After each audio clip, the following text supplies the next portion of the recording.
Եթերում լուրերի ժամն է, բարի երեկո։ Եվ այսպես վարչապետն աշխատանքային այցով մեկնել է Վրաստան, նախատեսված է հանդիպում Վրաստանի վարչապետի հետ։ Կկայանա նաև երկու երկրների տնտեսական գործակցության միջկառավարական հանձնաժողովի նիստ Իրաքլի Կոբախիձեի և Նիկոլ Փաշինյանի նախագահությամբ, որից հետո վարչապետները համատեղ հայտարարություններ կանեն լրատվամիջոցների համար։ Մինչև այդ Նիկոլ Փաշինյանն ու աշխատանքի և սոցիալական հարցերի նախարարը քննարկել են թոշակների բարձրացման հարցը։ Վարչապետը տեղեկացրել է, որ հինգշաբթի կառավարության նիստում պիտի թոշակները 10,000 դրամով բարձրանալու մասին որոշումը ընդունեն։ Արսեն Թորոսյանն էլ ասել է, որ մոտ 600,000 քաղաքացու թոշակը բարձրանալու է ուղիղ 10,000 դրամով։ Կա 660,000 շահառու, մնացած 60,000-ի թվում կան մարդիկ, որոնց համար կենսաթոշակը 10,000-ից ավելի է բարձրանում։ Օրինակ, շատ մեր զինծառայողների համար կբարձրանա 15,000 դրամով։ Շատ քիչ դեպքերում, երբ կենսաթոշակը 90,000-ից բարձր է, նրանց համար կբարձրանա 5-ից 7,000 դրամով։ Ես եթե չեմ սխալվում, մենք որ թվիներ նվազագույնը նույնիսկ կրկնապատկել ենք։ Դե 16 ա եղել նվազագույնը, հետո դառավ 30, դարձավ 25.5, 26.5, 31.6, 31.6 արդեն կրկնապատկված էր, դա 22 Եվ միքս պահի մենք սպառողական պարենային զամբյուղը անցանք։ Հետ վճարոցից է։ Չէ, ուղիղ անցել ենք 36 պարենային զամբյուղը 34-ը մենք անցել ենք պարենային զամբյուղը 23 թվականի երկրորդ կիսամյակ 23 թվական, ընդ որում դա մեր քաղաքական առաջին հանձնարարությունն է։ Շատ կոպիտ որ ձևակերպենք, մենք ասում ենք սոված թոշակառու հազար ներողություն այդ կոպիտ ձևակերպման համար, բայց ասում ենք, որ սոված թոշակառու պետքա չլինի։ Դա եղել է մեր նախընտրական ծրագրի մեջ։ Եվ մենք 2025 թվականի բյուջեի քննարկումների ժամանակ էլ մենք ունեցել ենք այդ խնդիրը։ Այդտեղ է ծագել այդ 10,000 դրամը, որ լավ, եկեք, ընդ որում ասում եմ, ես այն օրն խոստովանեցի, չէի խոստովանել, բայց խոստովանեցի, այդ ընկալման մեջ էական դերակատարում ունեցել են, եւ որ երբ որ անկանխիկի առևտրի վերլուծությունը ստացել ենք, ես տեսել եմ, որ ծխախոտի ծախսը թոշակառուների շրջանում ահավոր մեծ է։ Ես դրանից ահավոր նեղվել եմ։ Եվ այդ ժամանակը ավելացել, եկել են գաղափարը 2025 թվին, որ լավ, շատ լավ, էլի ամենայն հարգանքով ես էլ եմ ծխել, հայրս էլ էր միջև վերջ ծխում էր եւ չէի կարող ես ոչ մի բան անեի, որ չծխի։ Ինչը իմիջայլոց նաև հիվանդության պատճառներից էր եւ բաններ, զարգացման պատճառներից էր։ Ես ասում եմ լավ, 10,000 դրամ հիմա պետք է ավելացնենք, որ գանք միջին այդ մեր սպառողական զամբյուղի խնդիրը լուծենք։ Ես ասում եմ լավ 10,000-ը տանք ֆորմալ, գնան մեր սիրելի թոշակառուները, ծխախոտ առնեն եւ ծխախոտի ավելի շատ օգտագործման արդյունքում առողջական խնդիր ունենան։ Դրա համար մենք ասենք եկեք այս փուլում, քան ընդ որում հիշեցնում եմ, որ այդ ժամանակ մեր տնտեսական աճի կանխատեսումը 5.1% էր եւ միջև վերջը էլ մեր գործընկերները ներքին ներհայաստանյան եւ օտարերկրյա ասում են, որ 5.1%-ը պլյուս մինուս մի քիչ ելնելու, մենք որոշեցինք, ասենք լավ, եկեք այս 10,000-ը այս փուլում ուղղորդենք առողջության վրա, որպեսզի մենք այդ փողը թոշակառուների փոխարեն, ասենք սիրելի մեր թոշակառուներ, այդ ձեր 10,000 դրամը ավելացնում ենք, բայց մենք ձեր փոխարեն հազար ներողություն ուղղորդում ենք առողջապահություն։ Այո, եւ մենք այն օր Իջևանում ուղիղ եթերում մարդ ասեց, որ ես նախկինում իրականում 30-40 հազար դրամ էի տալիս դեղ գնելու, հիմա չեմ տալիս։ Ստացվեց, որ ես 10,000-ի վերաուղղորդմամբ, իհարկե ոչ բոլորի, բայց կոնկրետ մարդիկ կա, որ 30-40 մարդիկ կան, այսօր 3 միլիոն դրամանոց, 4 միլիոն դրամանոց վիրահատություն են բանան։ Հիմա եւ մենք ճիշտ ենք վարվել։ Հետո ինչ տեղի ունեցավ։ Եկավ փետրվար ամիսը, երբ որ մենք մեր վիճկոմը արձանագրեց, որ 25 թվի տնտեսական աճը եղել է ոչ թե 5.1, այլ 7.2։ Հաջորդ օրը ես ֆինանսների նախարարին եւ փոխվարչապետերին գրել եմ նամակ հետեւյալ բովանդակության։ Ասել եմ շատ լավ, կանխատեսվածից 2.1% ավել է մեր բանը աճը։ Խնդրում եմ դրամական գնահատականը տվեք այս աճի, ինչքան է։ Եվ ինձ ասել եմ, որ դա մոտավորապես 100 միլիարդ դրամ է։ 100 միլիարդ դրամ է, ասել եմ շատ լավ, որպեսզի հանկարծ կանխատեսումները կարող են այս կողմ այն կողմ մնան, դրա համար մենք հիմա 10,000 դրամով կավելացնենք, որի արդյունքում կավելանա նաև հետվճարը եւ նախնական կանխատեսումով 70 միլիարդ ինչքան 78-ը, որովհետեւ այս են դեպքն է, որ տնտեսական աճը մեր դոշակառուները պետք է կոնկրետ թվային զգան։ Վազգեն Սարգսյանի անվան ռազմական ակադեմիան ավարտողները կստանան բնակարան եւ բարձր աշխատավարձ։ Ազգային ժողովում պաշտպանության նախարարն է հայտարարել զինվորական ծառայության եւ զինծառայողի կարգավիճակի մասին օրենքում լրացումներ եւ փոփոխություններ կատարելու նախագծի քննարկման ժամանակ։ Սուրեն Պապիկյանի խոսքով 4 տարվա ուսումնառությունից հետո սպաները ստանում են բնակարան, որի արժեքը կազմում է շուրջ 35 միլիոն դրամ։ Իսկ գերազանց առաջադիմություն ունեցող յուրաքանչյուր սպա, որն ավարտում է ակադեմիան, կարող է ստանալ 620,000-ից մինչև 750,000 դրամ աշխատավարձ։ 4-ամյա կրթությունից հետո, երբ ավարտում է Վազգեն Սարգսյանի անվան ռազմական ակադեմիան, մեր սպաները ստանում են բնակարան, որի արժեքը այսօրվա գներով 35 միլիոն դրամ է,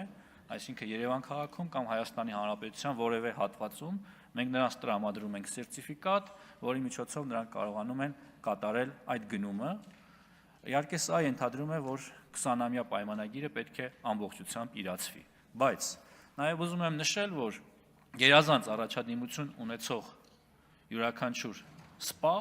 որ ավարտում է ակադեմիան, կարող է ստանալ 620,000-ից մինչև 750,000 դրամ աշխատավարձ։ Եվ հարցս հետևյալն է. ասեք մի մասնագիտություն,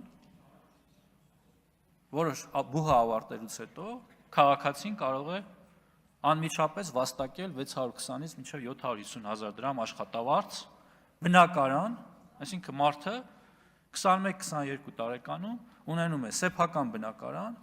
բարձր աշխատավարձ, պետական բազմաթիվ երաշխիքներ,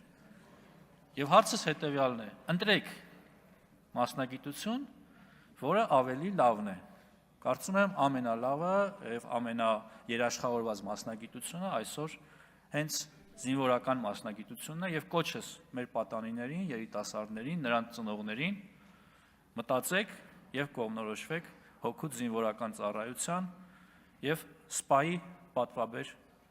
պաշտոնին ու դերին։ Ըստ պաշտոնական տվյալների կա անհետ կորած 195 անձ, որից 175-ը զինծառայող, մյուսները խաղաղ բնակիչ։ Ազգային ժողովում արդարադատության նախարարն է հայտարարել, ինչ վերաբերում է նույնականացված մարմիններին, ապա 75-ից 80-ի դեպքում է, որ նույնականացման արդյունքներն ընտանիքի անդամների կողմից չեն ընդունվել։ Սրփուհի Գալյանն ասել է, որ կրկնակի փորձաքննություններ են իրականացվել, ընդ որում հատուկ փորձագիտական գիտելիքներով օժտված անձանց կողմից եւ հատուկ միջոցներով, այսինքն փորձագետներն ամեն դեպքում վստահեցնում են, որ նույնականացումը ճիշտ է կատարվել։ Ինչ վերաբերում է նրան, որ պետությունը աջակցություն չի ցուցաբերում, դա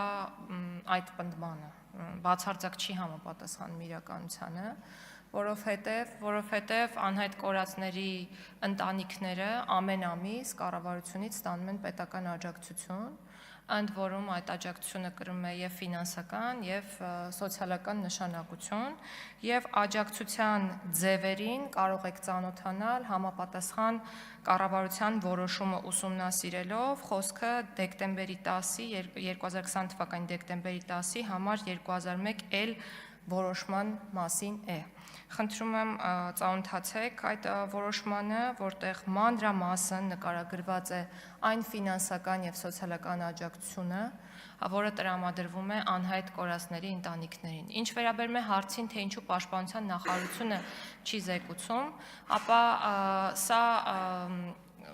իմ նախարար նշանակվելուց հետո որպես ժառանգություն է անցել ինձ, արդեն իսկ աշխատանքները սկսված էին արդարադատության նախարարության կողմից նախագծի մշակման։ Ես կարծում եմ բազմավոլորտ նախաձեռնություն է, որովհետև այստեղ խոսքը միայն պաշտպանության բանակի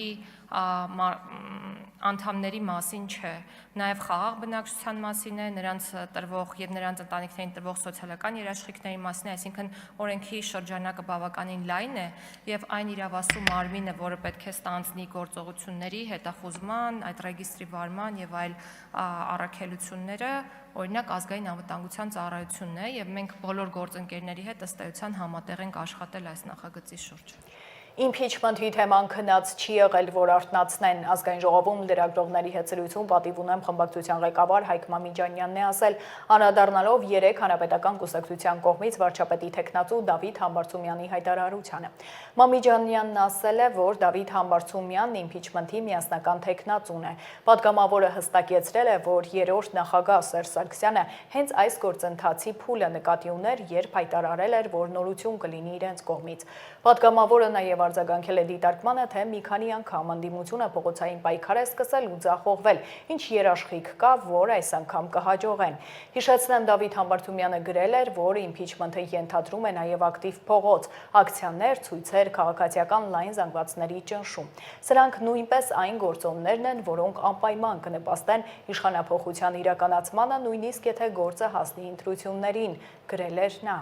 Փողոցային մինչև հիմա տեղի ունեցած բոլոր պայքարները հիմնական ամբողջական նպատակին չեն հասել, ինչ խոսք այդտեղ վիճել հնարավոր չի։ Բայց անվանել ձախողված մի գործընթաց, որի ընթացքում մենք մեր պայքարի եղբայրները հայտնվել են անազատության մեջ, գրել են ծանր մարմնական վնասվածքներ եւ այլն, մի քիչ կոռեկտ չի հենց իրենց իսկ նկատմամբ։ Ուստի այո, այդ պայքարները չեն հասել իրենց նպատակին, բայց որևէ պայքար նախաձեռնելիս կամ դրա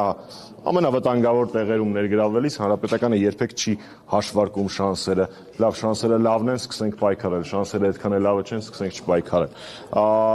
Կաթիլը քարածակում եւ մենք պարտավոր ենք, պարզապես պարտավոր ենք, հաշվի առնելով մեր խոստումները, հաշվի առնելով մեր ասածները, մինչև վերջին վայրկյան բոլոր հնարավորությունները օգտագործել իրական նպատակի, իշխանափոխության հասնելու համար։ Ես չեմ կարող երաշխավորել այս կամ այն պայքարի փուլը ինչ արդյունքի կհասնի, բայց կարծում եմ պատճառաբանությունը, որ իսկ եթե չստացվի, պայքարը չսկսելու համար ադգավորկա չի։ Հայաստանում իրողություններ են փոխվում ամեն օր։ Եվ եթե Հայաստանում կա մի ընդդիմադիր, որը կկանգնի ու կասի, որ ինքը փողոցային պայքարին դեմ է, ես շատ զարմացած կլինեմ։ Ինչ վերաբերվում է որևէ իրական ընդդիմադրին երբևէ թիրախավորելու կամ փչացնելու վերաբերյալ, լավ որ այդ հարցը տվեցի։ Երեկա Դավիթ Համբարձումյանը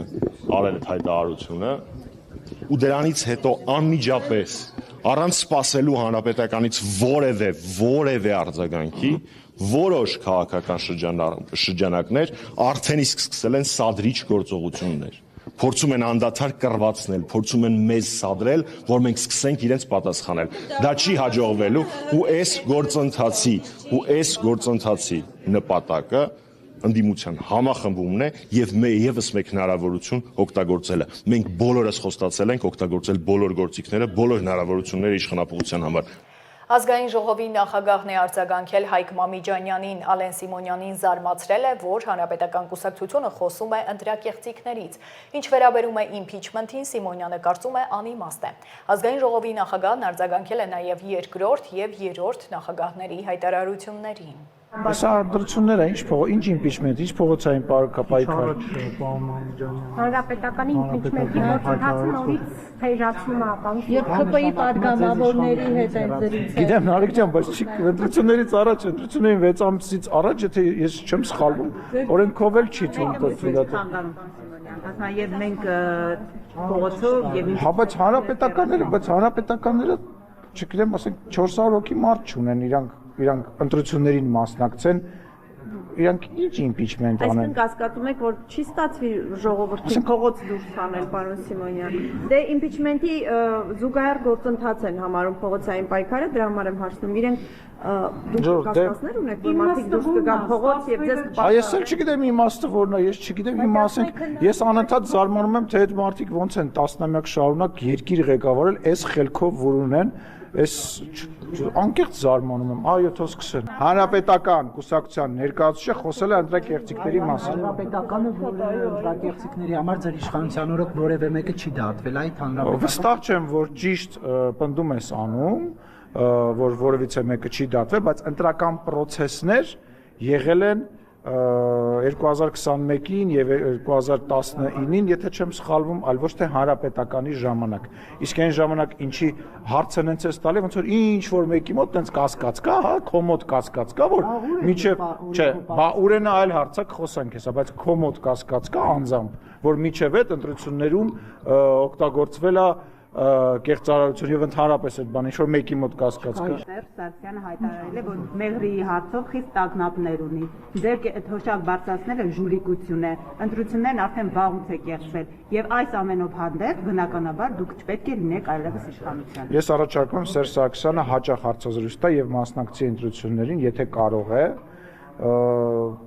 Սերժ Սարգսյանին որպես քաղաքական անցյալ եմ վերաբերվում, Սերժ Սարգսյան քաղաքական գործիչ քաղաքական դաշտում գոյություն չունի, չի կարող ունենալ, այդ մարդը մերժված մնալու է պատմության մեջ, ինքը մերժվածն է։ Ես մերժվածների հետ կապված հիմա абսուրդ բան է,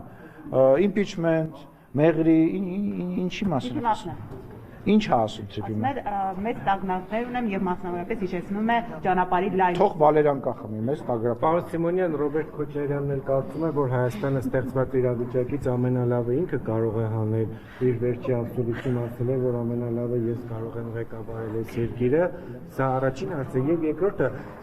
տարբեր փորձագետներ նշում են, որ ներկուսակցական քարոզարշավի շրջանակներում ԿՊ-ն իրապես քարոզարշավ է իրականացնում, դեռևս նախընտրական քարոզարշավը չի սկսված, ասում են գնում են մարզեր, փորձում են ընկած վարկանիշը բարձրացնել։ Ռոբերտ Քոչարյանը թող նախ կարողանա Հայաստան խմբակցությունը ղեկավարի,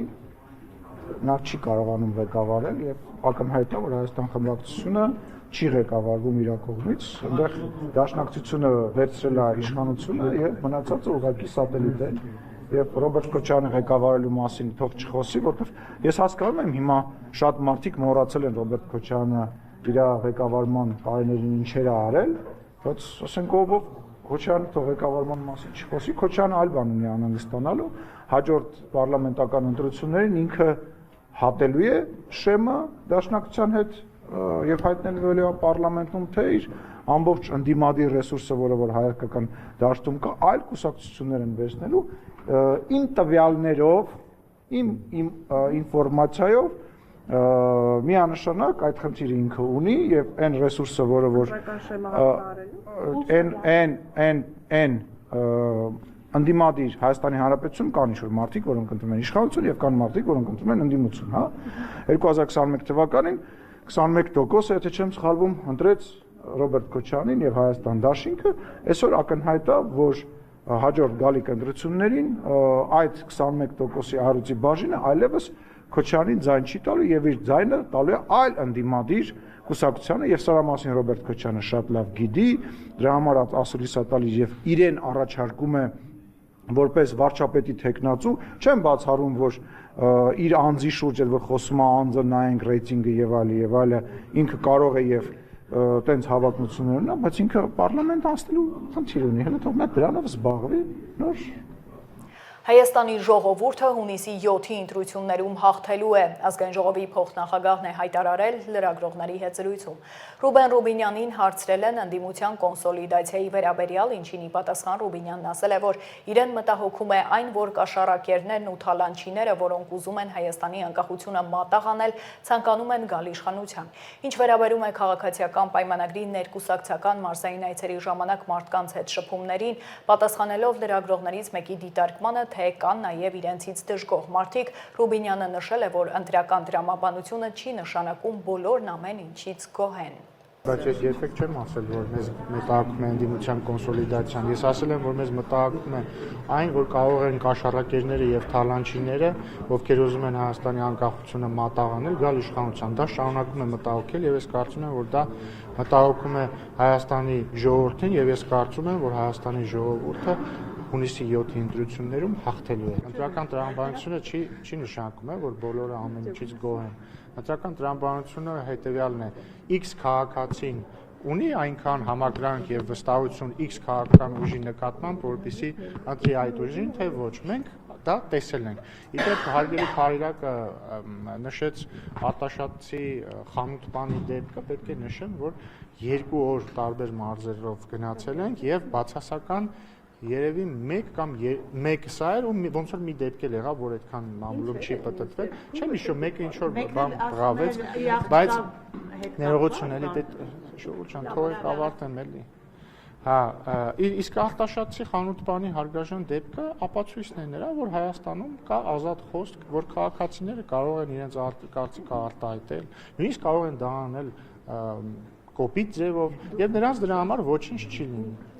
Տևական ժամանակ է հայ բեռնափոխադրողները խնդրի առջև են կանգնում Վրաստանում, տնտեսվարողներն ահազանգում են, ամիսներ շարունակ ձգձգվում է նրանց ապրանքների մուտքը Հայաստան, այդպես է նաև Հայաստանից արտահանվող ապրանքների դեպքում։ Շատ դեպքերում Վրաստանի իշխանությունները բեռների անխոչնդոտ տեղափոխման հարցերը լուծում են որոշակի նյութական շահագրգռության դիմաց, այսինքն կաշառքով։ Ազգային ժողովի նիստում Հայաստան խմբակցության պատգամավոր Գառնիկ Դանիելյանն ասել է, խոսքն ուղղելով էկոնոմիկայի նախարար Գևորգ Պապոյանին։ Պատգամավորը հետաքրքրվել է, ինչքան պետք է շարունակվի, որ մեր տնտեսվարողները կաշառքի դիմաց Վրաստանի սահմանն անցնեն։ Գևորգ Պապոյանն էլ ասել է, որ ինքը միակն է եղել, որ դիմել է իրավապահներին այդ հարցով, բայց չի եղել մեկը, որը հաստատի տեղեկությունը։ Ինչ վերաբերում է Վրաստանում հայ տնտեսվարողների հետ ծագած խնդիրներին, ապա ըստ նախարարի դրանք Վրաստանի էկոնոմիկայի նախարարի հետ հանդիպմանը բարձրաձայնվել են եւ խնդիրները լուծվել են։ Տնտեսվարողները ահազանգում են, այ բեռնափոխադրողները, որ Վրաստանի իշխանությունները շատ դեպքերում, պատկան մարմինները շատ դեպքերում բեռների անխոչնդոտ, այսպես ասած, տեղափոխումը, այդ հարցերը լուծվում են որոշակի նյութական շահագրգռվածության դիմաց։ Խնդրում հստակ պատասխանեք, դուք նման տեղեկություններ ստացել եք թե չէ, եւ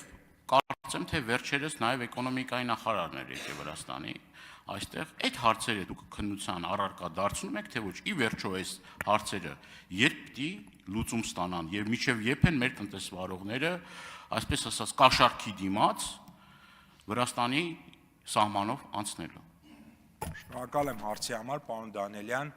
ես մեր երկրում միակ մարդն եմ եղել, որ իրավապահ մարմիններին է դիմել այդ հարցով եւ ես մեր երկրում միակ մարդն եմ մնացել ուրեմն երկուսով։ Երկրորդ դեպք մարդ չի եղել, որ գա ասի այդպիսի բան է եղել։ Հրապարակային ուրեմն հայտարարություններ ա եղել Facebook-յան իմեջում հարյուրավոր մարդիկ այդպիսի բան են գրել։ Ես դիմել եմ իրավապահ մարմիններին, իրավապահ մարմինները դիմել են այդ մարդկանց, Հայաստանի Հանրապետությունում չի գտնվել մեկ հոգի, որ գնա ասի ես հաստատում եմ իմ գրածը։ Ես չգիտեմ ճիշտ է թե սխալ, բայց ես գիտեմ մի բան։ Հայաստանի Հանրապետությունում չի գտնվել մեկ հոգի, որ գնա ասի ես հաստատում եմ, որ ես գիտեմ, որ այս բանը, որ ես գրել եմ Պապոյանի բանի տակ, մեկնաբանության տակ, ես հաստատում եմ դա։ Չի եղել այդպիսի բան։ Ձեր դեպքում էլ ենթադրում եմ, որ չի եղել։ Սա մեկ։ Երկրորդը, ինչ վերաբերվում է կա թե չկային, ես ասում եմ, չգիտեմ, կա թե չկա, բայց ես գիտեմ, որ օրինակ վերջերս կահույքի հետ կապված հարց կար, նախարարը եկավ, ես հանդիպեցի իր հետ ու այդ հարցը հիմա լուծվել է։ Համեցեք արձագանք։ Ես էլ դուք էլ գիտենք, որ այդ խնդիրը կա։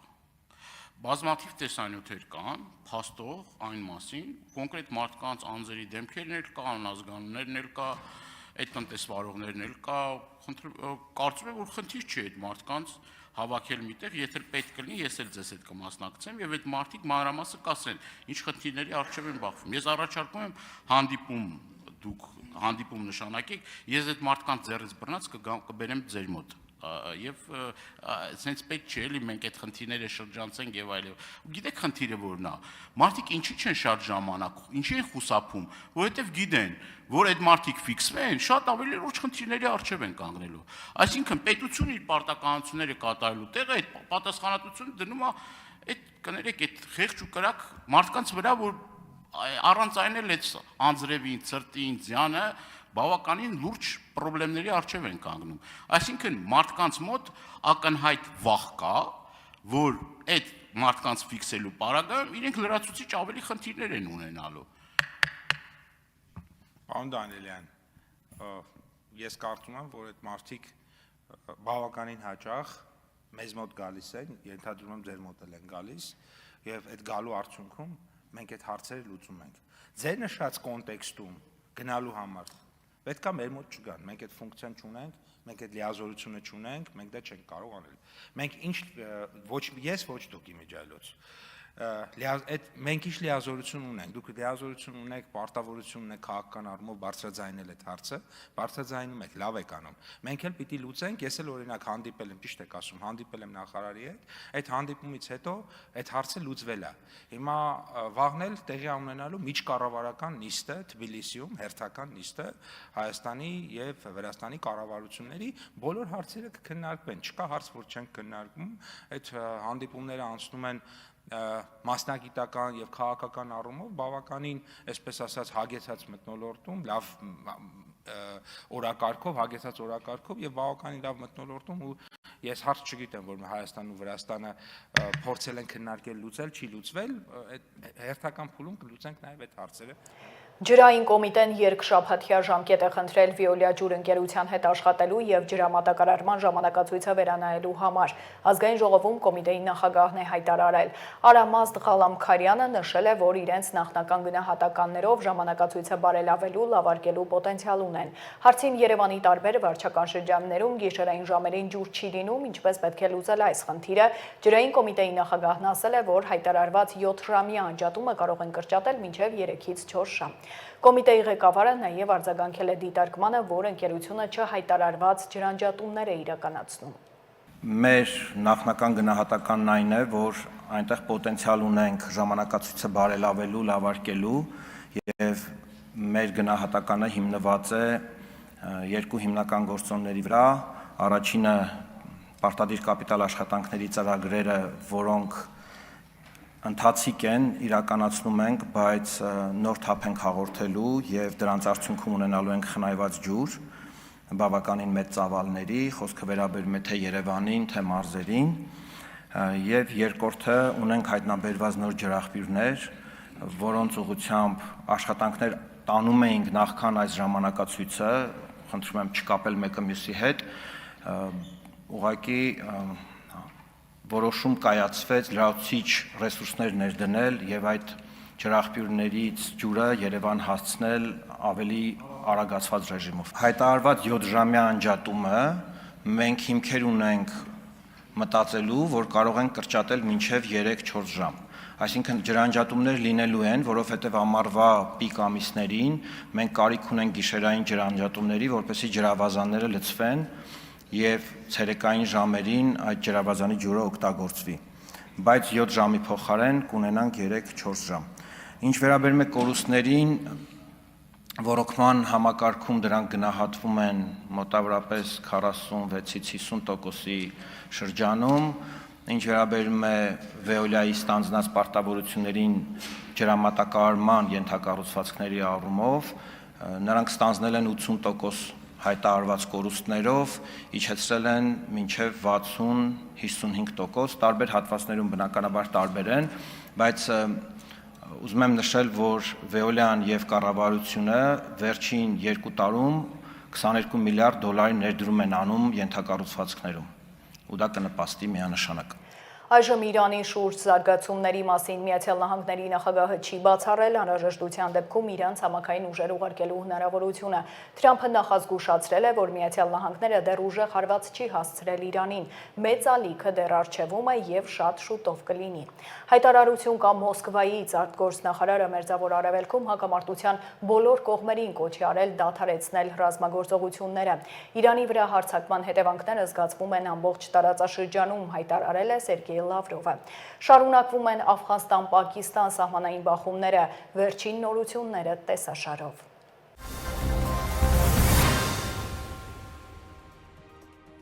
ԱՄՆ պետքարտուղարությունը ամերիկացիներին կոչ է արել անհապաղ լքել մի շարք երկրներ եւ տարածքներ, օգտագործելով հասանելի տրանսպորտը անվտանգության լուրջ ռիսկերի պատճառով։ Այս մասին հայտնել է ԱՄՆ պետքարտուղարի հյուպատոսական հարցերով օգնական Մորա Նամդարը։ Այդ երկրների ցանկում են Բահրեյնը, Եգիպտոսը, Իրանը, Իրաքը, Իսրայելը, Գազան, Արևմտյան ափը, Հորդանանը, Քուվեյթը, Լիբանանը, Օմանը, Կատարը, Սաուդյան Արաբիան, Սիրիան, Արաբական Միացյալ Էմիրությունները եւ Եմենը։ Իրանի եւ ԱՄՆ-ի միջև այս պահին բանակցություններ չեն ընթանում եւ Իրանին դեռ շատ ուժգին հարվածներ են սպասվում։ Այս մասին հայտարարել է ԱՄՆ պետքարտուղար Մարկո Ռուբիոն լրագրողների հետ զրույցում։ Նրա խոսքով Միացյալ Նահանգների գործողության նպատակն է վերացնել Իրանի փոքր հեռահարության բալիստիկ հրթիռների եւ նրանց նավատորմի ներկայացրած սպառնալիքը, մասնավորապես ռազմածովային ուժերի համար։ Բացի այդ, ըստ ԱՄՆ պետքարտուղարի, ԱՄՆ-ն նպատակ ունի ոչնչացնել Իրանի հրթիռային հնարավորությունները, որպեսզի նրանք չկարողանան այնքան հզորանալ եւ մեծացնել իրենց պաշտպանությունը, որ ստեղծեն միջուկային զենք։ Ռուբիոն նաև նշել է, որ ԱՄՆ-ն Իրանին կանխարգելիչ հարված է հասցրել, քանի որ գիտեր Իսրայելի կողմից նախապատրաստվող հարձակման մասին, որից հետո Իրանը հարվածներ կհասցներ տարածաշրջանում ամերիկյան ուժերին, ինչը ավելի մեծ թվով զոհերի կհանգեցներ։ ԱՄՆ պետքարտուղարի պնդմամբ գոյություն ուներ ԱՄՆ-ի համար վերահաս վտանգ։ ԱՄՆ փոխնախագահ Ջեյ Վենսը կարծում է, որ ԱՄՆ-ի գործողությունը Իրանում տարբերվում է Իրաքում եւ Աֆղանստանում ռազմական գործողություններից եւ տարիներ չի տևի։ ԱՄՆ փոխնախագահի կարծիքով հստակ նպատակի առկայությունը վկայում է այն մասին, որ ԱՄՆ-ն չի պատրաստվում բախվել այն խնդիրներին, որոնք մենք ունեցել ենք Իրաքի եւ Աֆղանստանի հետ։ Վենսի խոսքով նպատակն է երաշխավորել, որ Իրանը միջուկային զենք չստանա։ Թրամփը նպատակը սահմանել է հետևյալ կերպ. Իրանը չի կարող ունենալ միջուկային զենք եւ պետք է ստանձնի երկարաժամկետ պարտավորություն, երբեք չփորձել վերականգնել իր միջուկային ներուժը, հայտարարել է փոխնախագահը։ Վենսը նաեւ ասել է, թե Թրամփը գիտեր, որ Իրանը պատրաստ է միջուկային զենք ստեղծել եւ որոշել է միջոցներ ձեռնարկել, քանի որ դա անհրաժեշտ է ազգային անվտանգությունը պաշտպանելու համար։ Իսրայելի առողջապահության նախարարությունը հայտնում է, որ վերջին 24 ժամվա ընթացքում Իրանի հետ հակամարտության հետևանքով հիվանդանոցներ է տեղափոխվել 289 վիրավոր։ Նախարարության տեղեկացմամբ փետրվարի 28-ին մարտական գործողությունների սկսվելուց ի վեր հիվանդանոցներ է տեղափոխվել ընդհանուր առմամբ 1050 մարդ։ Զոհերի վերաբերյալ հստակ տեղեկություններ դեռևս չեն հաղորդվում։ Նախկինում հրապարակվել էր տեղեկություն Իսրայելում գրանցված առնվազն 10 զոհի մասին։ Իրանի տարածքին ԱՄՆ-ի եւ Իսրայելի հասցրած հարվածների հետևանքով զոհերի թիվը հասել է 787-ի։ Այս մասին հայտնել է Իսլամական Հանրապետության Կարմիր մահիկի ընկերությունը։ Կարմիր մահիկից հավելել են, որ կազմակերպությունը ներգրավել է ավելի քան 100,000 մարդ տեղերում անհետաձգելի օգնություն ցուցաբերելու համար։ Ըստ կազմակերպության տվյալների ԱՄՆ-ի եւ Իսրայելի հարվածները թիրախավորել են իրանական ավելի քան 130 բնակավայր։ Իրանի արտաքին գործերի նախարար Աբբաս Արաղչին էլ գրառում է արել X-ում Իրանի Մինաբի շրջանում աղջիկների տարրական դպրոցին Իսրայելի կողմից հասցված հրթիռային հարվածի հետ կապված։ Սրանք գերեզմաններ են փորվում ավելի քան 160 անմեղ երիտասարդ աղջիկների համար, որոնք զոհվել են ԱՄՆ-իսրայելական ռմբակոծության ժամանակ տարրական դպրոցում։ Նրանց մարմինները պատառոտվել են, ահա թե ինչ տեսք ունի պարոն Թրամփի խոստացած փրկությունը իրականում։ Աֆղանստանը եւ Պակիստանը շարունակում են սահմանային բախումները։ Աֆղանստանի մայրաքաղաք Քաբուլում բազմաթիվ պայթյուններ եւ հրաձգության ձայներ են լսվել։ Վերջին օրերին բախումների հետևանքով ըստ France 24-ի երկու կողմից զոհվել է ավելի քան 70 մարդ։ Աֆղանստանում ՄԱԿ-ի առաքելությունը հայտնել է, որ Պակիստանի հետ լարվածության սրման ընթացքում փետրվարի 26-ից Աֆղանստանում առնվազն 42 քաղաքացիական անձ է զոհվել, 104-ը վիրավորվել։ Իսլամաբադը պնդում է, որ Քաբուլը ապաստան է տալիս Պակիստանում հարձակումներ իրականացնող զինյալների։ Աֆղանստանում իշխող Թալիբանը հերքել է մեղադրանքները։ Վլադիմիր Զելենսկին հայտնել է, որ վստահ չէ արդյոք կառաջադրի իր թեկնածությունը Ուկրաինայի հնարավոր ապագա ընտրություններում։ Իտալական թերթին տված հարցազրույցում Զելենսկին պնդել է, որ Ուկրաինան պատրաստ կլինի ընտրություններ անցկացնել միայն հակամարտության ավարտից հետո։ Ավելի վաղ Զելենսկին նշել էր, որ Ուկրաինայում հնարավոր է նախագահական ընտրությունների անցկացումը հակամարտության ավարտի մասին համաձայնագրի շուրջ հանրաքվեի հետ միաժամանակ։ Միևնույն ժամանակ նա ասել էր, որ կարող է դառնալ թեկնածու, եթե քվեարկությունը անցկացվի հնարավոր հրադադարի պայմաններում։ Հիշեցնենք, որ Ուկրաինայում ընտրությունների անհրաժեշտության մասին 2025 թվականի դեկտեմբերին հայտարարել է ԱՄՆ նախագահ Դոնալդ Թրամփը, ով նախկինում Զելենսկուն անվանել էր դիկտատոր առանց ընտրությունների եւ նշել, որ նրա վարկանիշը իջել է մինչեւ 4%։ Զելենսկին, որի լիազորությունների ժամկետը լրացել է 2024 թվականի մայիսի 20-ին, հայտնել է, որ պատրաստ է ընտրություններ անցկացնել, սակայն ԱՄՆ-ից եւ եվրոպական դաշնակիցներից պահանջել է ապահովել դրանց անցկացման անվտանգությունը։ Արմինե Գևորգյան, Update լրատվական։